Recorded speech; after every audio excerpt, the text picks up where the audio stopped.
kidamo, posipavamo, plužimo.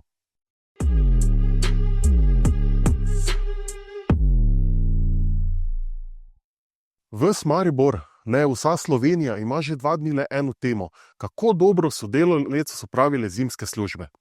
To vprašanje smo po prvem močnejšem sneženju, ki je zajelo mesto ob Dravi, postavili sledilcem naše Facebook skupnosti Moj Maribor in z zanimanjem spremljali debato, ki se je razvnela.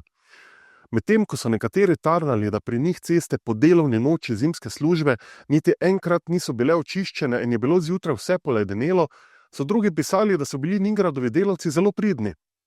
Zanimiv je bil komentar bralca, ki pravi, da se s skuterjem vozi v službo v vseh pogojih, da pa se je naslednje jutro kar orenk jajčkal po cesti zaradi slabo očiščenih cest. Morda na tem mestu ni odveč nasvet policista, ki nam ga že pred zimo svetoval, da ko sneži, pustite kolesa in skiroje doma.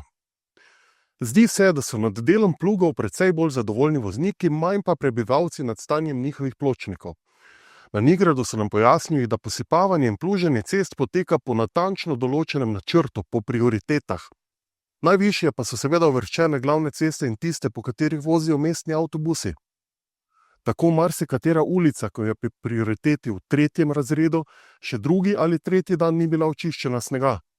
Okoli 40 plugov pač ni kos vzdrževanim 730 km cest in ulic ter 400 km pločnikov. Vsaj ne v tej meri, da bi bili v enem dnevu prevozni. Na nek način razumljivo, sploh ko sneženje ne poneha in morajo nenehno ponavljati vajo na velikih prometnicah. Takrat gospodu Jožetu, ki živi na koncu slepe ulice, v kateri je zgolj 5 stanovalcev, res ne kaže dobro. Med komentarji je bilo nekaj takšnih, ki so namigovali, da naj ljudje tudi sami kdaj pa kdaj poprimejo za lopato za sneg.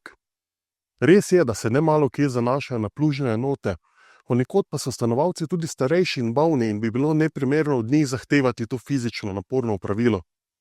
Lahko se šalimo, kidanje snega ni za vsakogar. S tem se bo gotovo strinjal vsak, ki je že moral počistiti dvorišče in je drugi dan razmišljal, zakaj ga boli križ. Zime še ni konec in zagotovo bomo še nekajkrat letos šteli, kolikokrat je plug zapeljal po naši ulici. Snežne padavine so napovedane že za to soboto in to po vsej državi, napovedujeta tako Google kot Arso. Zato morda nasvet voznikom.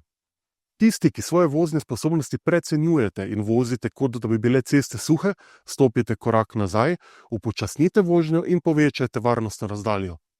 Tisti, ki niste vajeni zahtevnejše vožnje v zimskih razmerah, imate morda celo celoletne pnevmatike, ki se ne vnesejo tako dobro kot zimske, ali vas je snega strah, bolje, da ostanete doma. Uporabite avtobus, če tudi ima zamudo, ali pokličite taksi. To svetujejo tudi prometni strokovnjaki.